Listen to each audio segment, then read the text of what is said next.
Chers amis, on est dans la page 5, la petite cuillère de Daf Hayomi, traité Shabbat. On a compris, j'espère ensemble, ceux-là qui sont avec nous dans les pages qui en suivent, que c'est un sujet qui est assez balèze et des fois on peut rester des journées entières. Je vais rajouter même dans les yeshivot, on reste des fois des mois entiers pour une page de Gemara. Surtout quand c'est des pages comme ça, Shabbat, qui nous apprend chaque détail. Et en ce moment, on est dans tout ce qui est déplacer des choses qui s'appelle en hébreu Hotza'a mirshut lershut, faire sortir un objet d'un lieu à un autre lieu. Et aujourd'hui, vous allez voir que la Gemara, elle s'attrape sur des détails que même certains vont dire quoi, jusqu'à là, la Gemara, elle va. Vous vous rappelez qu'hier, on a terminé avec quelqu'un qui a, on va dire, jeté un ballon ou il a jeté un sac. Il a fait le déplacement, c'est lui qui a levé, mais c'est pas lui qui a fait atterrir.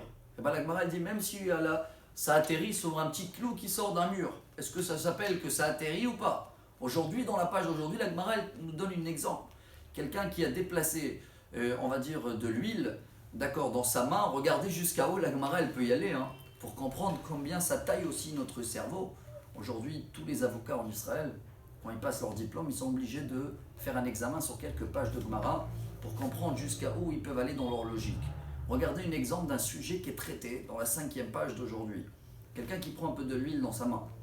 Il sort avec dans un endroit où il n'y a pas Hérouv. On est bien d'accord qu'il a fait sortir quelque chose qui est interdit. Par contre, quand il a déposé l'huile, il a déposé l'huile sur de l'eau. Alors l'huile, il va flotter.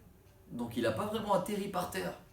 Alors est-ce que ça aussi, ça s'appelle un endroit qui a capté ce que tu as porté ou pas? La Gemara, elle va dans un autre exemple. Quelqu'un qui a pris une noix égose, il a sorti avec, elle est dans la poche, hop, il se rappelle, d'un coup il a dit, ah c'est bon, j'ai appris que tant qu'il n'a pas atterri dans un autre lieu, j'ai pas fait le péché en total. Alors il va le mettre sur l'eau, et le noix il va flotter un petit peu. Alors est-ce que dans ce cas-là, j'ai fait le péché ou pas? Chers amis, même si on ne va pas toujours répondre à les questions d'Halakha, parce que la Gemara, elle enchaîne, et c'est vrai qu'il y a une marloquette. Et selon Chachamim, c'est bon, tant que tu n'as pas vraiment déposé sur l'endroit, s'il flotte, ça ne s'appelle pas que tu as déposé, il n'y a pas le péché, on va dire comme ça en entier.